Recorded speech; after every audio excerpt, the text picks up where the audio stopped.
Even for veterans of Capitol Hill, this has been a day like no other. And with the results in Georgia, which you've just heard about, with both Democrats winning, we want to turn now to two men who have led the Senate for their respective parties during the last time the Senate was split 50-50, and that was in 2001.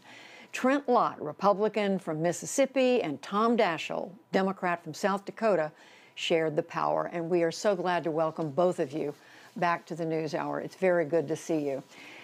Trent Lott, I'm going to start with you and ask you about the events that unfolded today at the Capitol. President Trump continues to insist the election was stolen. His supporters basically overtook the Capitol today. A woman has died in part of what happened as a result. What do you take away from this? Well, first, Judy, it's good to be back on with you again. I enjoyed being with you over the years when I was still in the Senate. But today has just been, to me, a very sad day. I've just been almost to the point of tears. And it's disgusting. When I see people breaking into the United States Capitol, breaking windows and going to the floor of the Senate and sitting in the presiding officer's chair, that is just disgusting to me. And so, I have nothing but just sadness. And, I've always viewed the Capitol building as the citadel of freedom. And, what was going on inside that building was a constitutional process. So that was a very sad exposition, and I hope we don't have it anymore. Tom Daschle, you spent a lot of time in that building representing the state of South Dakota. What can you say about today? Well, Judy, I don't know how you could possibly articulate the feelings that all of us have, the tragedy, the shock, the sickness that was so clearly demonstrated today, breaking windows, going onto the floor, doing all that destructive work across the building. That's a sacred temple to democracy, and it was abused today unlike anything we've seen in well over 100 years. It's tragic. It's tragic, and I hope those responsible are held accountable, and that we never see something like this ever again. Great. Tom Daschle, who is responsible? Well, I think there's a lot of responsibility to go around. Frankly, I think the president has to take some of that responsibility himself with what he said this morning, with his tweets this afternoon. I don't think you can avoid taking responsibility when you make comments like that. I think there are others as well who have incited this kind of violence. It's all those who are behind the conspiracy theories, all of the social media that goes on by the day. Is just, I think all of that has now reached a crescendo here, and we've seen the results. We've seen a death tragically this afternoon. We've seen destruction of property. We've seen desecration of one of the most important buildings in the entire country. All of that has to be understood, and those responsible have to be accounted for. Trent Lott, how do you see who's responsible here, and how much of it should be laid at the feet of the president? Well, certainly he has to take part of the blame. His remarks today certainly, I think, contributed to what happened.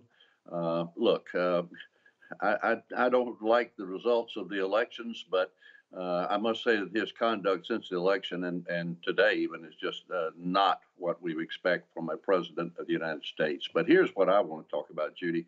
Here we are. We had a terrible day. We got a 50-50 Senate. But the country has a lot of needs, a lot of things that need to be done. Are we going to be able to rise to the occasion? Are we going to be able to make a 50-50 Senate work like Tom Daschle and I found a way to do in 2001? That is the big question. Well, what do you think, Senator Lott? Because right now there are Republican senators raising objections to the very counting of the electoral vote that is leading to Joe Biden being elected, being inaugurated president. How is that going to lend itself to the two parties working together down the line in the future? You know, Judy, it takes communication, it takes respect. One of the ways we were able to get things done is that Tom Daschle and I talked a lot. We had a friendship. I respected him. I trusted him. And we were determined to find a way to deal with the situation at hand and do some things for the country. It's called communication and it's called leadership. This is a terrible day.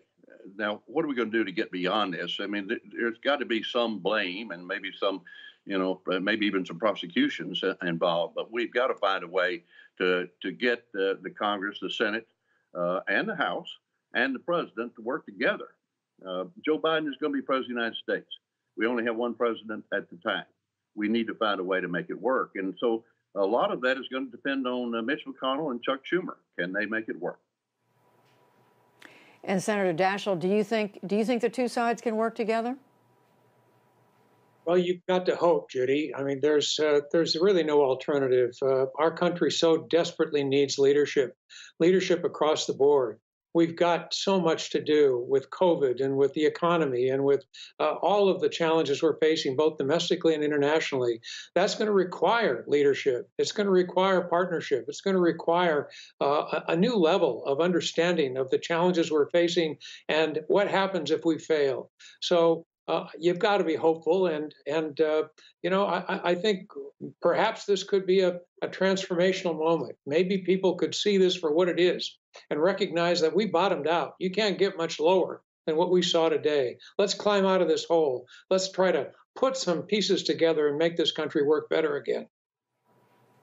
I think a lot of people agree with that, Senator Lott, but they're wondering how it can happen because you've seen such vitriol since the election. And again, you've seen most Republicans in the House of Representatives and most Republicans in the Senate, the vast majority supporting the president in his belief that the election was stolen, that it needs to be examined again and again, even though it's already been through the courts. I'm just struggling to understand, how do the two sides come together given the hard feelings, the strong beliefs that have kept them apart?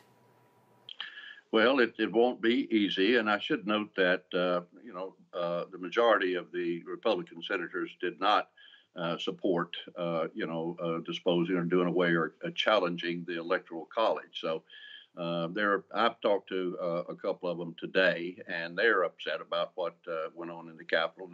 They're concerned about how do we get things done. I mean, we still are facing a pandemic.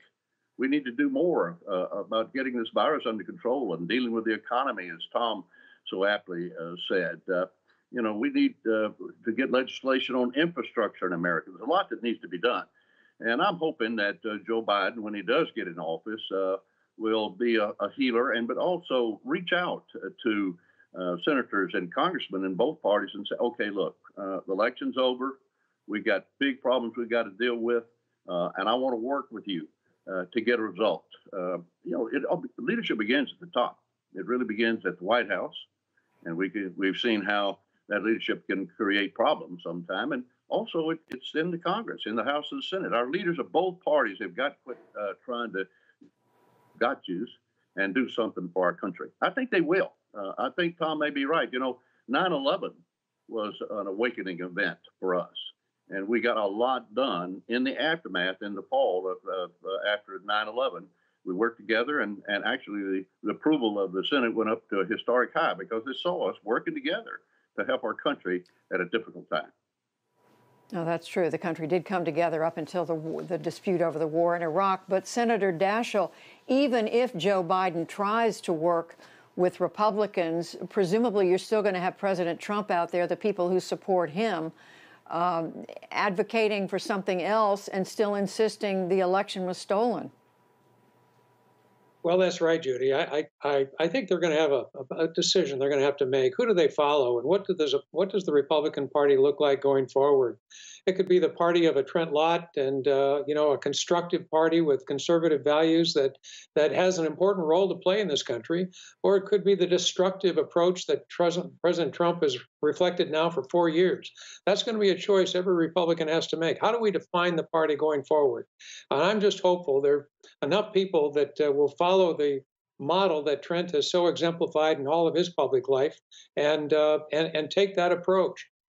This is a critical moment. They've got a decision to make, and I would hope they put their country first. And Senator Lott, very quickly, you think the the big divide in the Republican Party can be healed? Well, it can be, and I know right now people are angry and upset, and a lot of accusations. But at some point, in elections or in political decisions in life, you have to say, we've given it our best shot, but now we got to move forward. We need to be thinking about positive things to do for the country and work together. And I know a lot of Republican senators still.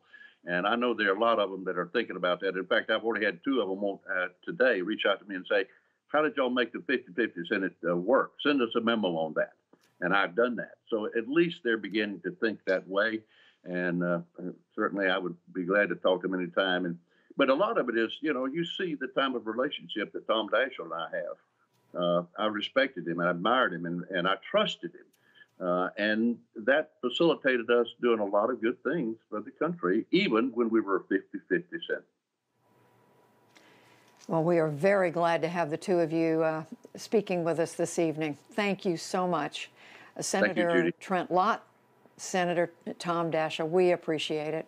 Wish you well. Wish you both very well. Thank you.